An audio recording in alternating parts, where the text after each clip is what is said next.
question is, what about jobs, right? And it's a very important question. It's a question that comes up everywhere I go, and of course across the UP, where they've got some unique challenges.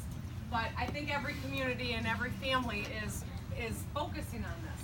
One of the things that we're seeing in, oh, look at her hat back there.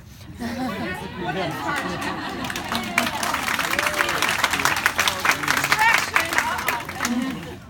That's what happens when I get over here. I can see that. But one of the things that we're seeing, for instance, in Detroit with regard to the stadium being built is that there's a huge skills gap. And I don't know how many of you follow the work that Luke Laser does, but it's called Michigan Future, and it's really tells the story about how Michigan should be aiming to be like Minnesota, because they've got really smart policy with regard to educating their the population in Minnesota, and how they do have a little higher taxes, but guess what? It's inured to everyone's benefit to have a booming economy where business wants to locate because they've got the skills. 70% of us in Michigan have the skills for 20th century jobs. And that's, I think, a really important point, that we've got to close that skills gap by making sure that our K-12 schools are working, that after that there is a path to a career. And I like talking about careers instead of jobs, because careers are about growth and opportunity, as opposed to jobs, which the governor likes to say our unemployment rate's down because people have either given up or they're taking minimum wage paying jobs that they can't call a full-time, sustainable job. So we've got a lot of work to do in terms of ensuring that we've got the skills, and I think that is about ensuring that 4-year, 2-year, and trades are really, there are paths to them for everyone in Michigan.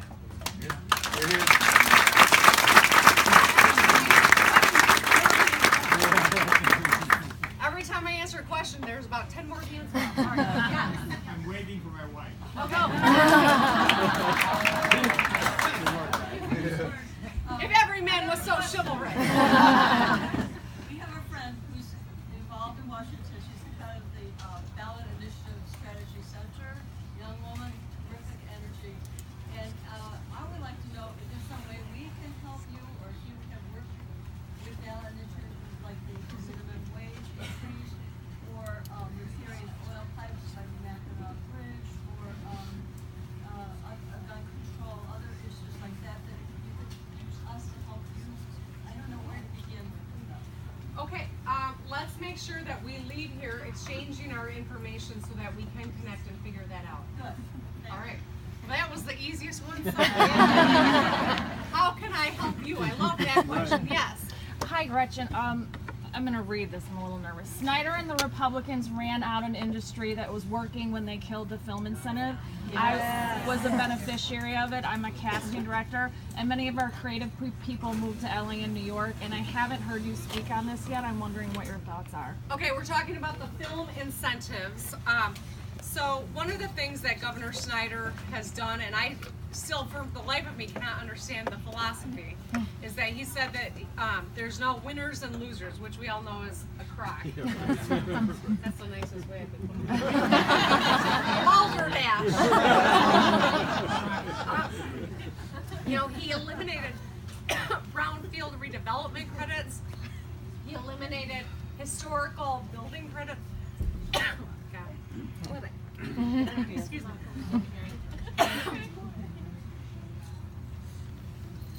I spilled on myself. All right. So he eliminated these 2 credits because he didn't want winners and losers. And yet, I'm sorry, I'm trying to. You said he eliminated it Because he said he didn't want winners and losers. Oh, I see.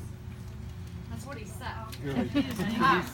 And so what we have seen is this policy where he's taken away all these economic development tools from our state, and now 25 of the biggest developments across our country have happened elsewhere. They don't even look at Michigan anymore because they don't think that it's worth talking to us.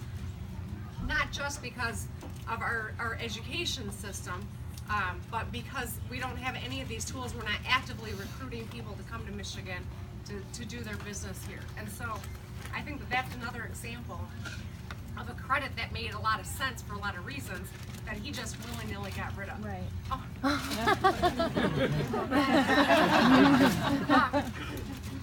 I'm going to take 2. Thank you.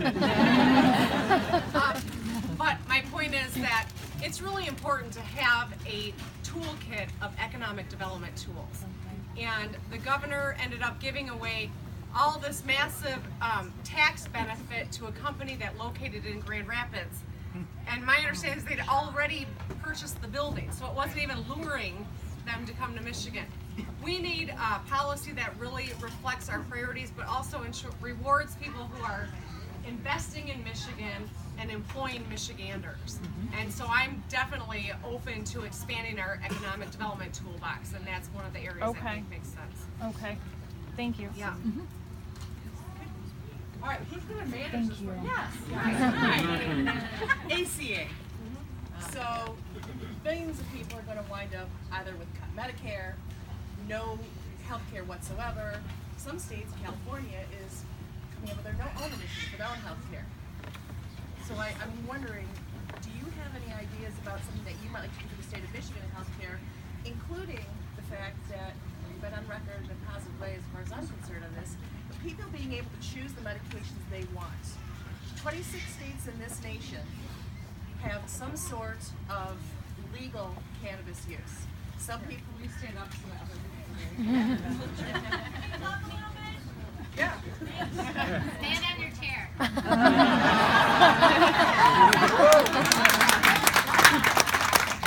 Thank you. I will. 26 states in this nation have some sort of legalization for cannabis, whether it's medical, recreational, some of it's, and every state is different. It's a state issue. Some people think it's a ridiculous question, but my husband and I have been in this business for years. My husband, he's a CPA. 80% of his book is cannabis related. The growers, the caregivers. This is a very serious issue. I used to be on 26 medications, prescription medications. I have lupus, I have other things. And I got rid of so much of it because cannabis offers me the relief more than opioids, more than muscle relaxers, more than steroids. And so I would like to know if, as far as healthcare goes, are you interested in having a proposed healthcare just for the state of Michigan? And also, does that include people being able to medicate how they want?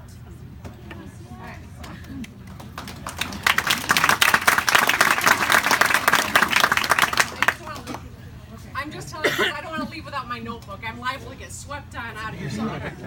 So first I want to start with the ACA. We're talking about the Affordable Care Act, and I'm making a point as I get around the state to ensure people understand that, not that I need to here, but that's the same thing as the Obamacare.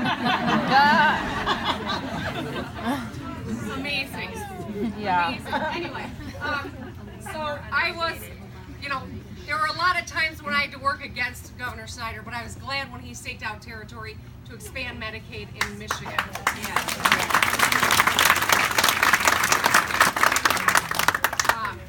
And I am hopeful that as Congress is determining what they're going to do, they said they were going to repeal on day one, they did not. Then they started saying repeal and replace. Then they started saying that perhaps they would let states who wanted to continue. I don't know what's going to happen with the Trump administration and this Congress. I am hopeful that the governor is successful in talking to his own people